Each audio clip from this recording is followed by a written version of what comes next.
Congratulations if you have been together with me up to this point. I strongly believe that you have acquired something from this tutorial because it is intended to help you as a beginner to upscale to develop some skills in Python program. This is meant for just for laying the foundation, because we are going in the future we are going to look at more advanced topics in Python program. So let's now turn our attention to functions in Python program. A function is basically a block of code that performs a specific task, or that performs a specific function. It's a function that performing a function for that matter, and it is specific to something. It does something. So in our case we can have a function like maybe we can have something like a greet. A function in Python program starts with a keyword def. Then you give your function a name. Maybe we can have something like a greet, because we want to have a greet function that greets somebody. We are starting with a basic structure. As you have noticed, we start with the keyword def, then we add the line with containing the keyword def with a colon. That's the basic structure of a function in a Python program. Once I hit the enter program, you will notice that everything that comes next is indented in this case to indicate that the next line of code will be under the function that we have defined. So in this case, maybe we can have something like it can print maybe like something like hello. We want maybe to greet somebody, but this is a simple function. So what we have done up to this point is that we have defined a function. After defining the function, we need to call the function, because if we were to run this program without calling the function, then nothing would be then it will not run. The function will not run. Then maybe we can save the changes and try to run the program before we call it to see what happens. If you will notice that nothing, we have not greeted the person that we intended to greet, but we have a function.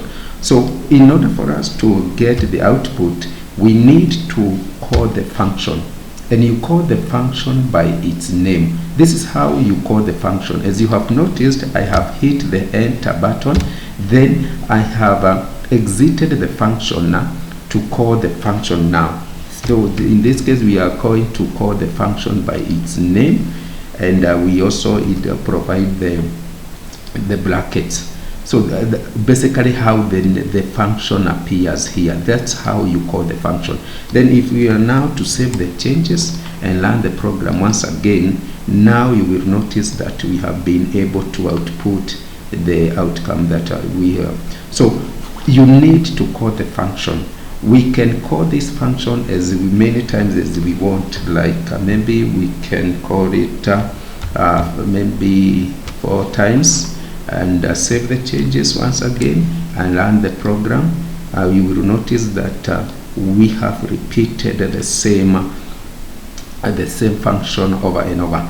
So this is what a function is intended to do. It is intended to help you call the function anytime that you want to call the function without necessarily finding the function like we have done in this case. So that is how a function is used in Python program. So at this point, it would be good if we were to introduce some parameters into our function. And in this case, I'm going to delete these few lines of code because we do not need them at this point. So a parameter is something that is provided within these brackets. You can provide parameters within this bracket. For in this case, we can provide maybe something like a name, because we want to greet somebody like by his or her name. So in this case, we can call the name of this person here, and we can provide the name here. Once we provide the function with the name, the function will greet that person. That's what we want to do in this case. So in this case, we have provided a parameter. Some people call this argument, but myself, I prefer to call it parameters. This is a parameter, and we have provided it, and we have used it within the function. And anytime we want to learn the function, you need to provide an argument that is related to this parameter that you have created in this case. If you are to learn the function at this point, let me do it, stretch something to you. I will save the changes and then run the program. Maybe you can learn something from this, because you are going to likely to have this problem if you learn your program without providing the arguments. In this case we have intentionally run the program without providing the parameters, and you have seen what the program is indicating, that we need to provide one positional argument, that is for the name. We have not done it, and that is what the program is indicating that we need to do. So in this case, to avoid such a problem, you need to provide the name of a person. Maybe maybe we can have somebody like John. Then if we were to save the changes and run the program, that we will have solved that problem. And now our program will run successfully. It is greeting John. So that's how you do it. We can greet somebody else. In this case, we can have several of them. Maybe in this case, we can have somebody like George. We can also have somebody like James. And if we were to save the changes and run the program, then the program will greet all those people. So this is one of the main use of the functions in Python program. And we have learned about how to define a function and how to call it. And we have also learned how to provide a function with parameters. This is called a positional parameter. We can also have, we can provide our function with a default, maybe like a default name, like we would have maybe somebody like a name like King, maybe like that's the default name. If we were to have our function learn like this, we will notice that the names that we provide here overwrite the default name. In this case, we will not have any problem with our function, but anytime you do not provide a name, in this case, you will notice that the function will not end up into errors like we did before, because we will already have a default name. So if I were to save the changes in this case and run the program, you will notice that the function will run successfully and it will be using the default name. We are going to learn more about these things later, maybe once we advance to intermediate levels, and we are going to learn how to use default parameters, default arguments for that matter, and we are also going to learn how to use them. In this case, maybe I would like to highlight that if you were to do this, you would not have maybe we would have something like another name, and maybe something like last name, something like this. We can have something like this, but you will notice that in this case, if you have something, this is a parameter without a default a name, but this one has a default name. If you were to learn this program, it will end up into errors because we have not provided a name for this one. But you will notice if you were to provide just a single name, maybe like George, maybe something like a George, the program will run successfully without generating an error. So we will have something like this because you already have a default name for this one. But if you want to change something like this one, we can change it as you have seen. So that's a basic overview of how to use parameters and to define a function in Python program. More details are coming in the upcoming video that I'm going to be creating later. So if you have not subscribed to this channel, please consider subscribing to the channel, and also remember to like the video. So far we have learned how to print out something using a function in Python program, but it is not always like that because in most cases you will be returning something, and for that reason I want us to learn how to use the return keyword.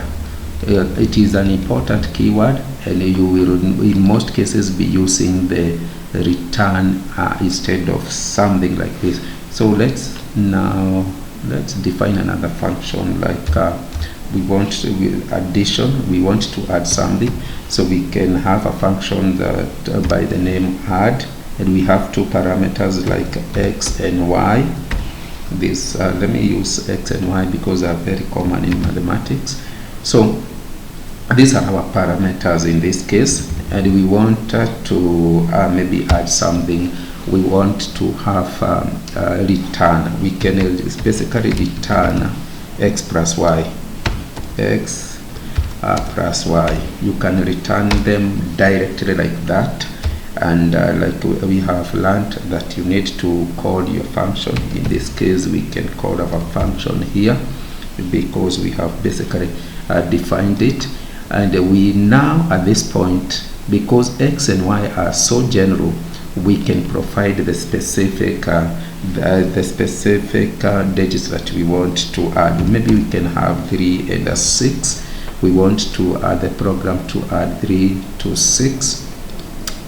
If we were to learn this program, we have to save the changes like that and learn the program. The program we learn without having any problem because it is okay, but you will not be able to see the output. For that reason, we can have a variable like something like a result here. We can have something like this, or we can basically store our function in a result, and then we print the result. In this case, we print the results. We want to get the output to see it, because as you run the program, you will basically want to see the output to see whether it is learning as expected. So if we were to save the changes, we would get a 9 as we have done in this case. So in most cases you will find yourself printing the result when you use the return keyword, because the return keyword does not provide you with an output, something that you can see here. For maybe if you want to confirm that if the program is running successfully. So we will be in most cases find yourself using the print function. A print function is a built-in function that helps us to see the output of what we are doing. So that's how you use the return keyword. You can as well, maybe in this case we can have maybe like something like, if you do not want to return x and y directly, maybe you can store your variables, or you can have something like a equals x plus y in this case, because we do not want to return them directly, and in this case you can replace your x and y in this case with a that you have defined here. The result will be the same. You will save the changes and learn the program. The output will still be the same. So in this case you can still change the values of your x and y as you so wish, and save the changes, and the outcomes will be, the program will be generating the output for you as like this. So at this point I think that's all as a beginner needs to know about functions in Python program. But as we progress, I'm going to add advance, or I'm going to introduce more more topics that are related to functions that we have not covered in this tutorial. So please remember to subscribe to the channel so that you may be notified about the new videos that I will be releasing in the future concerning functions and other related aspects in Python program.